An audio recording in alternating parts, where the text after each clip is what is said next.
Hello दोस्तों, स्वागत है एक बार फिर से आपका अपने इस यूट्यूब चैनल आरिश ब्लॉगर पे।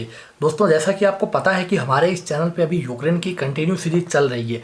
ऑलरेडी मैं 4 वीडियो यूक्रेन से रिलेटेड डाल चुका हूं, लेकिन आज एक बहुत ही इंपॉर्टेंट टॉपिक पे हम बात करने वाले हैं यूक्रेन के ही रिगार्डिंग। यूक्रेन जो कि अभी मार्केट में एक बहुत ही, ये समझ लो कि आप लोग ट्रेंडिंग में चल रहा है।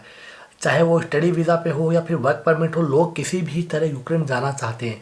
कुछ लोग सही इंटेंशन से जाना चाहते हैं और कुछ लोग आगे पोलैंड में मूव होने के लिए, शेंगन जोन में इलीगल तरीके से माइग्रेट होने के लिए जाना चाहते हैं। लेकिन खैर एनीवे जो भी है, लेकिन उसके लिए लोग पहले यूक्रेन जाने के लिए अभी क्रेजी हैं। लोग जो है स्टडी वीज़ा के 5-5, 6-6 लाख रुपए दे करके यूक्रेन जा रहे हैं।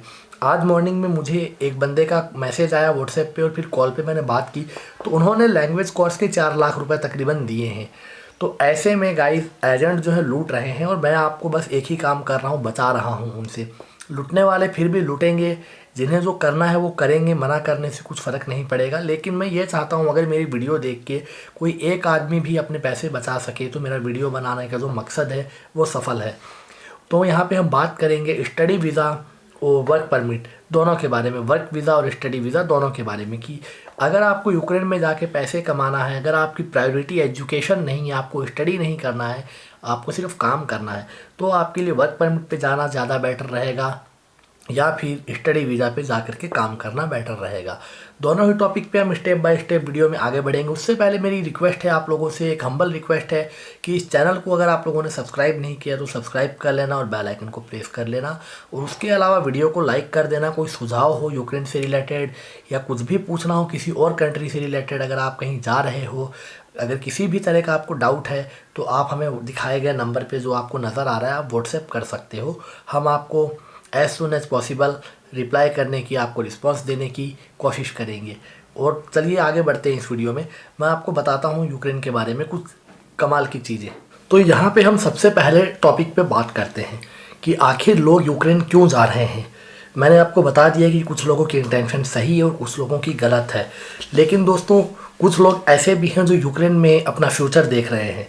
वो आगे लाइफ में वहीं पे सेटल होना चाहते हैं, वहीं पे कुछ बिजनेस करना चाहते हैं, कुछ स्टार्टअप करना चाहते हैं शुरू में। तो ऐसे में वो लोग जाते हैं स्टडी वीज़ा पे और फिर जा करके जो है उनकी टीआरसी बनती है।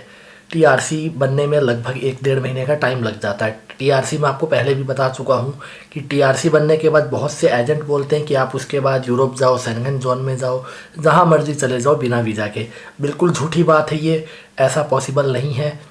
भले ही आपकी टीआरसी बन जाए, उसके बाद भी आपको सेपरेट वीज़ा लेना पड़ेगा। अगर आपको पोलैंड जाना है या स्विट्ज़रलैंड जाना है या 26 जो शेंगन जोन की कंट्रीज़ हैं, कहीं भी ट्रैवल करना है तो आपको वीज़ा वहाँ का अप्लाई करना पड़ेगा। ऐसा नहीं है कि टीआरसी बनने के बाद आप भाई आराम से यूरोप के किंग बन गए, ऐसा कुछ नहीं है। अगर आप शेंगन जोन के अंदर किसी 26 में से एक कंट्री में हो और अगर आपकी वहाँ की टीआरसी बन जाती है तो आप बिना वीज़ा के पूरे यूरोप में ट्रैवल कर सकते हो, क्योंकि ऑलरेडी आपके पास वैलिड वीज़ा है, स्टडी वीज़ा। तो ऐसे में वीज़ा तो आपके पास है ही, और फिर जब वीज़ा एक कंट्री का है तो 26 कंट्री में आप ट्रैवल कर सकते हो, काम नहीं कर सकते हो, बिजनेस नहीं कर सकते हो, घूम सकते हो सिर्फ। लेकिन उसके लिए भी आपको अपनी कॉलेज से एनओसी देनी पड़ेगी, जिसको बोलते हैं नो ऑब्जेक्शन सर्टिफिकेट। खैर वो एक अलग कंटेंट है, अलग टॉपिक है। हम यहाँ पे बात कर रहे हैं यूक्रेन की। तो दोस्तों, यूक्रेन अगर आपको जाना है और अगर आपको वाकई में स्टडी करना है, मैं हर वीडियो में बोलता हूँ, अगर आपको एक अच्छी एजुकेशन चाहिए कम बजट में, अफोर्डेबल प्राइस में, मैं चीप नहीं बोलूँगा, अफोर्डेबल बोलूँगा। किसी भी कंट्री के बारे में अगर हम कंपेयर करते हैं और अगर हम चीप बोलते हैं तो हम वहाँ की इंसल्ट कर रहे हैं। चीप कुछ नहीं होता है, क्योंकि दोस्तों अगर वहाँ पे कोई चीज़ अफोर्डेबल कम प्राइस में मिल रही है तो इसका मतलब है कि वहाँ पे अर्निंग भी कम है, वहाँ पे खर्चा भी कम है। तो ऐसे में हम चीप नहीं बोल सकते, हम अफोर्डेबल बोल सकते हैं। तो मैं आपको बता देता हूँ यूक्रेन के बारे में। तो दोस्तों, अगर आपको वाकई में स्टडी करना है, यूक्रेन में ही रहना है और अगर आप लैंग्वेज कोर्स पे जा रहे हो तो बहुत से लोग 3.5, 4, 5 लाख रुपए या मैक्सिमम मैंने देखा है कुछ नेपाल के बंदे जिन्होंने मुझे कांटेक्ट किया था, इंडिया के 10-10 लाख रुपए दे करके वो लोग यूक्रेन गए हैं स्टडी करने के लिए। उन्हें ये भी नहीं पता है कि फ्यूचर में वहाँ पे करना क्या है, आगे उनके फ्यूचर के साथ क्या होगा। एजेंट बोल देता है कि आप वहाँ पे चले जाओ, आपको जाते ही 1000 यूरो महीने की सैलरी मिलेगी, कॉल सेंटर में इजीली जॉब करना, गाड़ी चलाना। लेकिन इसके पीछे का काला सच वो छुपा लेता है। कॉल सेंटर में अगर जॉब करते हो तो आपको वो कैश में पेमेंट करेंगे। $500 मंथली आपकी बात हुई है, उससे पहले आपका इंटरव्यू होगा और आपको ट्रेनिंग देंगे। और बहुत से फ्रॉड कॉल सेंटर भी चल रहे हैं जो स्कैम करते हैं, यूएस में यूके में कॉल करके कार्डिंग करते हैं या रिफ़ंड इशू करवाने के चक्कर में वहाँ के जो सीनियर सिटीज़न हैं उनके लैपटॉप का या सिस्टम का एक्सेस ले लेते हैं और उसके बाद में वो लोग उनके अकाउंट को पूरा का पूरा खाली कर देते हैं। तो अगर आपको ऐसा काम वहाँ पे करना है, यानी कि उनके क्राइम में पार्टनर बनना है, तो ऐसे काम से आपको दूर से ही हाथ जोड़ करके निकल जाना चाहिए, क्योंकि अर्निंग होगी 1 महीने 2 महीने, उसके बाद आप भी लपेटे में आ जाओगे और ये एक बहुत ही संगीन जुर्म है, बहुत ही बड़ा क्राइम है। तो इन चीज़ों से आपको दूर रहना है। और उसके अलावा अगर कोई जेन्युइन कॉल सेंटर है तो वहाँ पे भी जो सैलरी होगी $300 से $500 होगी, लेकिन काम करवाने के बाद अगर वो आपको $200 भी सैलरी दे तो आपको एक्सेप्ट करना पड़ेगा, क्योंकि आपके पास कोई ऑप्शन नहीं और आप भी सोचोगे कि something is better than nothing. तो ऐसे में आप $200 भी ले लोगे। तो गाइस यहाँ पे फ्रॉड होने के चांसेज हैं और काम करना स्टडी वीज़ा पे बिल्कुल इलीगल है। तो ऐसे में मैंने आपको बता दिया है, जो वो वीज़ा लगता है स्टडी वीज़ा, उसकी कैटेगरी है D13। तो उस वीज़ा पे आप काम नहीं कर सकते हो। करने वाले कर रहे हैं, 3-3 4-4 5-5 साल से कर रहे हैं। और वैसे तो गाइज यूएस में यूके में भी बहुत से इंडिया के इलीगल लोग रह रहे हैं जो टूरिस्ट वीज़ा पे जाते हैं वापस नहीं आते हैं। करने वाले बहुत कुछ गलत कर रहे हैं, लेकिन उस चीज़ को मैं सपोर्ट नहीं कर रहा। जो बात है लीगल तरीके से जो होने वाला जो प्रोसेस है, मैं उसी की बात कर रहा हूँ यहाँ पे। तो अब बारी आती है यहाँ पे कि अगर आप यूक्रेन स्टडी करने जाना चाहते हो तो आपको कितना बजट जो है आपका सेट करना चाहिए। अगर आप 5 लाख दे करके यूक्रेन जा रहे हो तो मैं ये कंट्री आपको रिकमेंड नहीं करूँगा, वो भी लैंग्वेज कोर्स के लिए, क्योंकि गाइस फिर इससे बेटर ऑप्शन है आपके पास। आप सिंगापुर जा सकते हो। अगर एशियन कंट्रीज़ की बात करूँ, वहाँ पे आप पार्ट टाइम जॉब करके ठीक ठाक पैसे कमा सकते हो। वैसे पूरी तरह से लीगल वहाँ पे भी नहीं है, लेकिन इतना पैसा दे करके आप यूक्रेन जा रहे हो तो अगर सिंगापुर से कंपेयर करें तो आप अर्निंग बहुत कम कर पाओगे।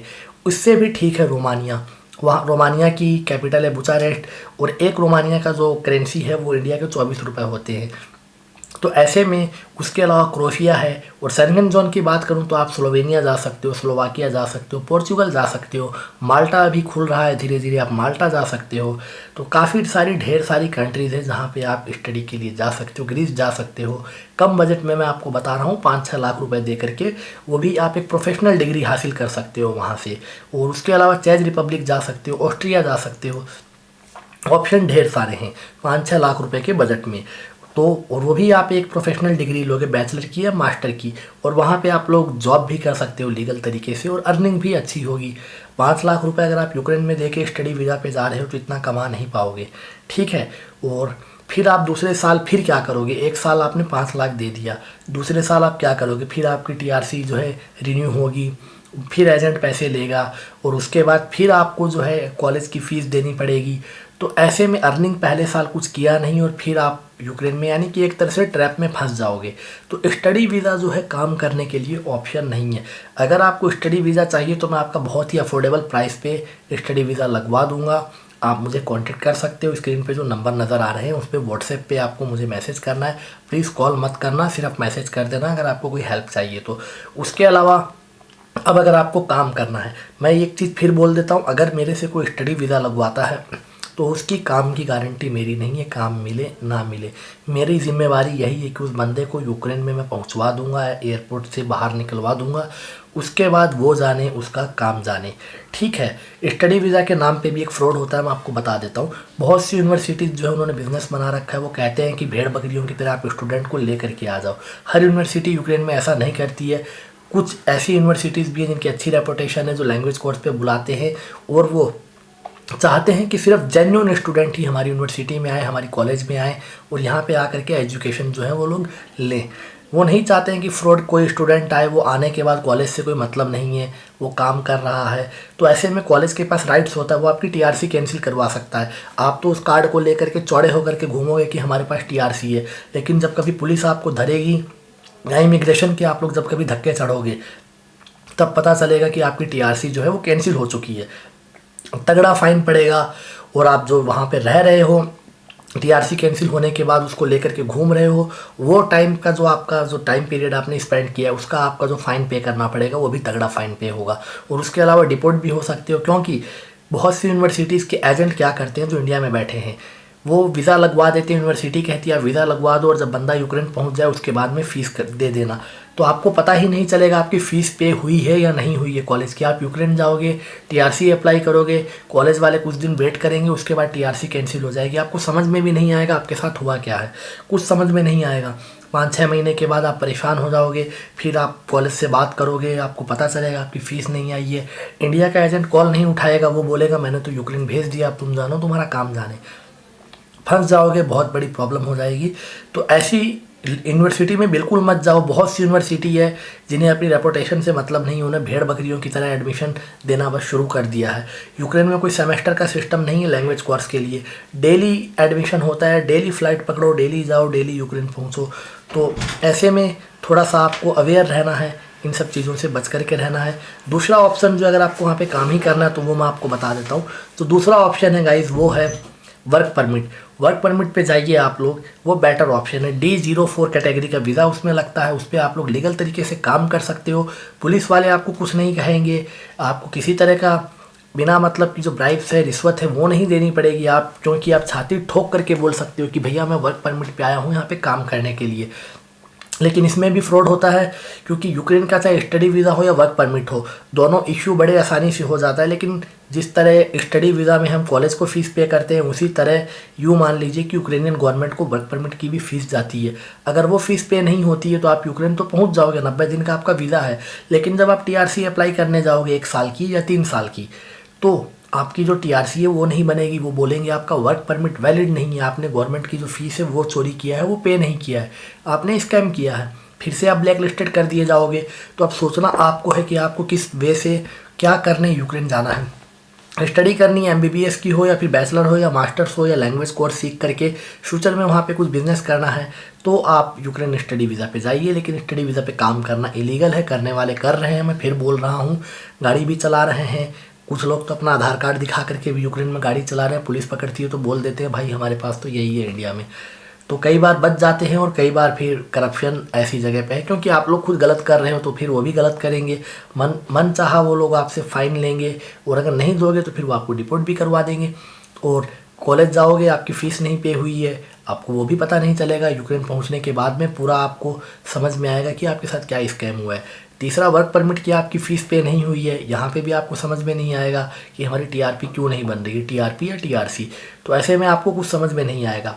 इंडिया में जितने भी एजेंट बैठे हैं उनमें से 80% एजेंट जिन्हें यूक्रेन के के बारे में भी पता नहीं है, वहाँ की कैपिटल क्या है, वहाँ का सबसे पुराना शहर क्या है, मेट्रो सबसे पहले कहाँ शुरू हुई, बिज़नेस के लिए जो कौन सी वहाँ का स्टेट है, कौन सी सिटी वो बेटर है, पोर्ट का क्या नाम है, कौन से समुद्र के किनारे यूक्रेन कंट्री है, किन किन कंट्रीज़ के साथ बॉर्डर शेयर करती है, वहाँ की पॉपुलेशन क्या है, वहाँ का वेदर क्या है, क्लाइमेट क्या है, क्या क्या चीज़ें हैं वहाँ पे, क्या अट्रैक्शन पॉइंट्स है, कुछ भी नहीं पता है।